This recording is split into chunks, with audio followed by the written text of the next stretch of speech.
अस्सलामुअलैकुम वरहमतुल्लाहि वबरकातुह। आज हम हज़रत मूसा अलैहिस्सलाम की ज़िंदगी के एक अहम वाक़े का जिक्र करेंगे जो उनकी जवानी के दौर में पेश आया। ये वाक़या हमें गुस्से पर काबू, गलती के एतराफ़ और अल्लाह की तरफ रुजू का अजीम सबक देता है। हज़रत मूसा अलैहिस्सलाम फ़िरौन के महल में परवरिश पा रहे थे। अल्लाह ताला ने उन्हें ख़ास हिकमत, इल्म और ताकत अता फरमाई थी। कुरान मजीद में आता है कि जब वो अपनी जवानी को पहुंचे तो अल्लाह ने उन्हें दानाई और इल्म अता किया। एक दिन का वाक़या है कि हज़रत मूसा अलैहिस्सलाम शहर में ऐसे वक्त दाखिल हुए जब लोग अपने कामों में मसरूफ़ न थे। वहां उन्होंने देखा कि दो आदमी आपस में झगड़ रहे हैं। एक बनी इसराइल में से था और दूसरा क़िब्ती यानी फ़िरौन की कौम से ताल्लुक़ रखने वाला था। बनी इसराइली शख्स ने हज़रत मूसा अलैहिस्सलाम से मदद तलब की।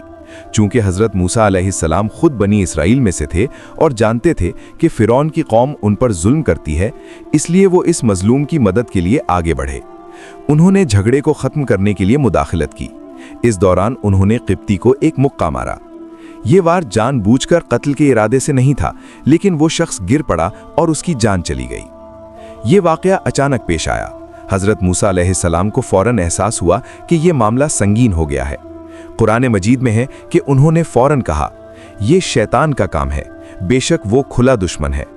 ये जुमला इस बात की तरफ इशारा करता है कि उन्होंने अपने अमल पर फ़ौरन गौर किया और इसे अपनी गलती समझा।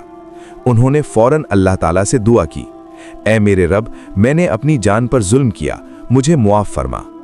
अल्लाह ताला ने उन्हें मुआफ़ फरमा दिया क्योंकि वो दिल से नादिम थे और सच्चे दिल से तौबा करने वाले थे। यहाँ एक बहुत बड़ा सबक है। गलती इंसान से हो सकती है, लेकिन असल अज़मत इसमें है कि इंसान फ़ौरन अपनी गलती को तस्लीम करे और अल्लाह की तरफ रुजू करे। अगले दिन हज़रत मूसा अलैहिस्सलाम दोबारा शहर में गए। वहाँ उन्होंने देखा कि वही बनी इसराइली शख्स एक और आदमी से झगड़ रहा है। उसने फिर हज़रत मूसा अलैहिस्सलाम से मदद मांगी। इस मौके पर हज़रत मूसा अलैहिस्सलाम ने उसे तंबीह की कि तुम वाज़ेह तौर पर झगड़ालू इंसान हो। जब वो दूसरे शख्स को रोकने के लिए आगे बढ़े तो बनी इसराइली शख्स घबरा गया और समझा कि शायद मूसा अलैहिस्सलाम उसे ही पकड़ने लगे हैं। उसने कहा, क्या आप मुझे भी इसी तरह मारना चाहते हैं जैसे कल एक शख्स को मारा था? ये बात शहर में फैल गई।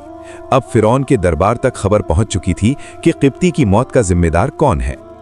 कुछ ही देर बाद एक शख्स शहर के दूसरे कोने से दौड़ता हुआ आया।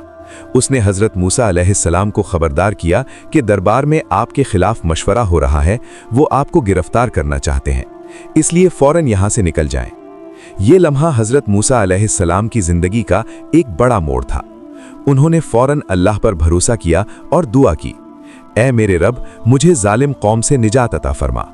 फिर वो मिस्र से निकलकर मदियन की तरफ रवाना हो गए। ये हिजरत उनकी ज़िंदगी के अगले मरहले की शुरुआत थी, जहां अल्लाह ताला ने उन्हें मज़ीद आजमाइशों और फिर नबूवत के अजीम मनसब के लिए तैयार किया। नाज़रीन कराम, इस वाक़े में कई अहम असबाक हैं।